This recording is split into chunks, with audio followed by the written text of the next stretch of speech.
Yun! Kamusta mga ka-review? Welcome back ulit dito sa Unboxing Simulator. Ayan.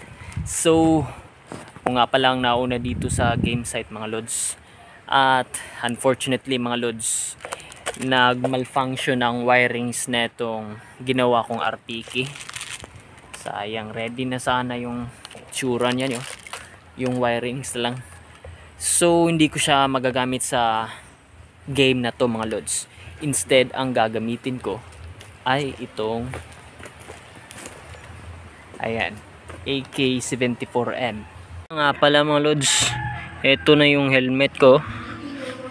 Yung night vision na gagamitin ko mga lods, ito. Nilagyan ko ng pang wider lens ng cellphone. Ito, para mas mag-widen yung kanyang view kahit kaunti lang. Tapos ito, nilagyan ko ng foam para maprotektahan yung outer part ng ating night vision mga lods. At itong mga lens din niya ng kanang lights. Ayan, flashlight at yung infrared illuminator. At dito ko pa rin nilagay yung action camera. At meron tayong power bank dito mga lods kasi nasira ng battery nito. Gumagana lang kapag naka-charge. So habang nagfi-film tayo, i-charge lang natin siya sa power bank. Ayan. So bumigat yung helmet mga lods. Yung pang motor lang sana, naging mabigat. Ready na ako para sa event na to. Yun. Shoutout muna nga pala tayo sa ating mga ka-reviews na napapa-shoutout dyan. Yun, voice over ko na lang yung mga pangalan yung mga lods, pero maraming salamat pa rin sa walang sawang pagsusuporta sa channel na to. Shoutout nga pala kay Jude Bekbek Cisneros 8712, sa mga bata sa kanila na si Angelo Balong aka Gudo. Maraming salamat pa rin sa inyo mga lods. So, eto mga lods, nagamit ko nga pala yung RPK. Ang ginawa ko lang mga lods, yung gearbox ng AK-74M ko, pinalit ko sa gearbox netong RPK mga lods, para magamit ko lang yung body niya.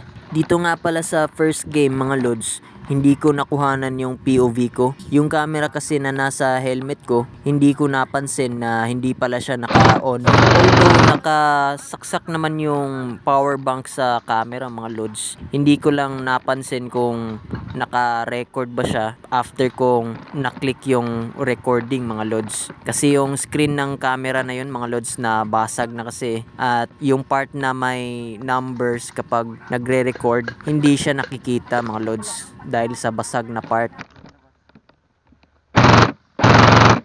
Although hindi natin makikita yung POV ko mga lods, pero ang ginawa ko dito, nagba-blind fire lang ako sa position ng mga kalaban mga lods. Kasi yung position nila mga lods is napakaraming halaman at madilim din na area mga lods.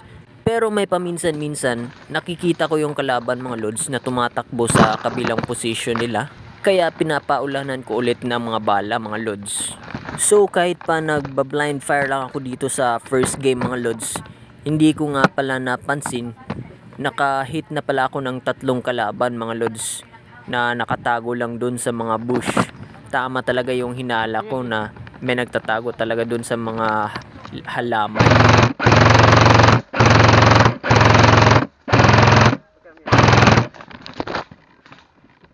Eto nga pala yung mga kasama ko sa team namin mga lods. Kuha nga pala tong video na to sa isang VHS camera sa official cameraman ng event na to. Kaya shoutout nga pala sa cameraman. Maraming salamat sa pagbigay ng video na to. At shoutout din nga pala sa Sector 5 sa pag-organize ng event na to. Yun!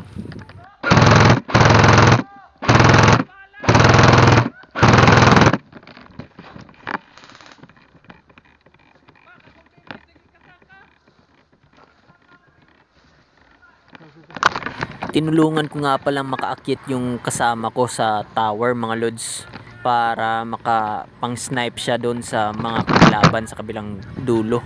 At sinubukan ko ring umakyat sa tower, pero sobrang bigat ng armor ko at helmet mga lods, kaya nahirapan akong umakyat. Kaya dito na lang ako sa baba.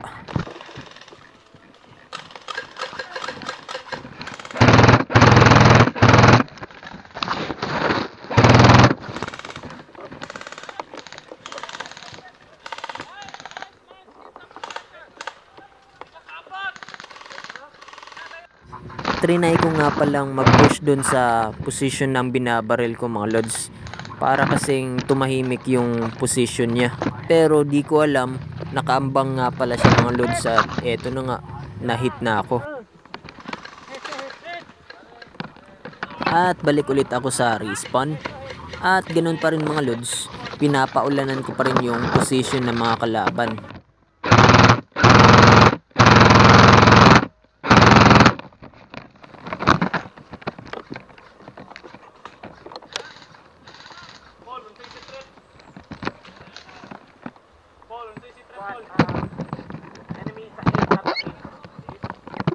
Migs, pose for the camera, brother.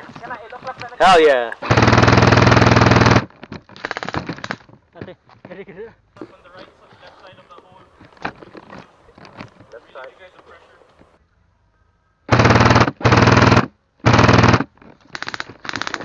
I'm out. Kita na magazine ra. Ha? Kita na high cap na, may high cap. 3, 2.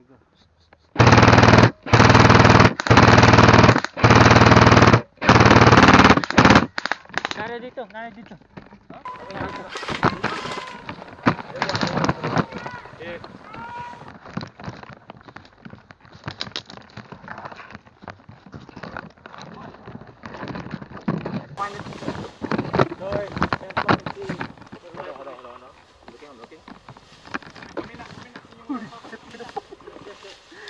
Cover lang.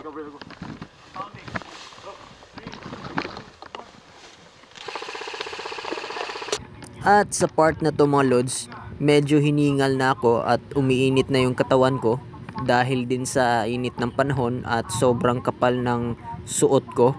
At yung pistol grip ng RPK mga lods, uminit na din dahil uminit yung makina ng gearbox. Pero tuloy pa rin yung laban mga lods.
At dito na nagsimulang mag-malfunction yung RPK mga lods. Akala ko nalobat lang yung battery, pero nasira pala talaga yung motor niya dahil nag-overheat mga lods. Sobrang init na talaga ng pistol grip niyan, kaya nag-volunteer na lang ako na out na ako sa game. So sa third round na lang ng game ako nakapaglaro ulit mga lods, kasi sa second round ng game finix ko muna kung ano yung sira talaga nung gearbox ng RPK mga lods. At yun nga, nalaman ko yung motor ang nag-overheat at nasira. At pinalitan ko na lang yung motor.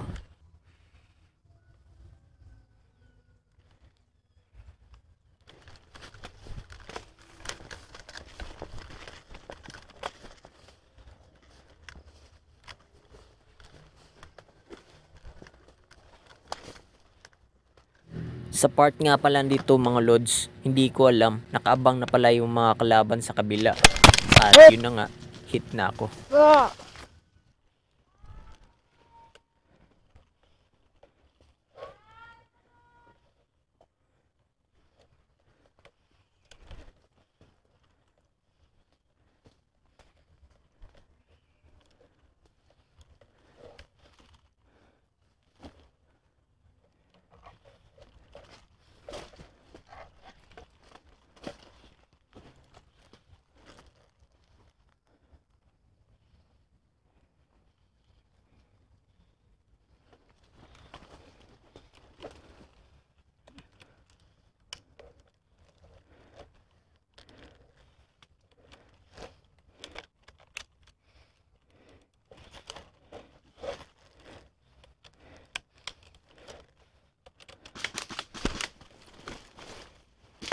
At yun na nga mga lods, nasa harapan ko lang yung kalaban, within 10 meters away. Pero nagmalfunction yung gearbox ng RPG at hindi bumaril. Ka naragi sa tubangan ako niya. Di mo tirag ya. Hay. Duwas lang ka buhok ang usa tubangan ra nako. Nana ko das ngit-ngit nga forest dapit gud. Haka. Kit ano kay nagliklik ang down. So yun mga lods, tapos na ako maglaro. At grabe mga lods, ang dami kong malfunction na encounter sa event na to. Uy, yung isa nga pala nating ka-review mga lods, si Von. Yun, sabi niya shoutout daw sa kabila kong video mga lods. Kaya eto, shoutout sa iyo Von. Yun. Yun. Nice game. Nice game. Huwag tangan o kuhan, huwag tangag magasin. Ayun, yun lang.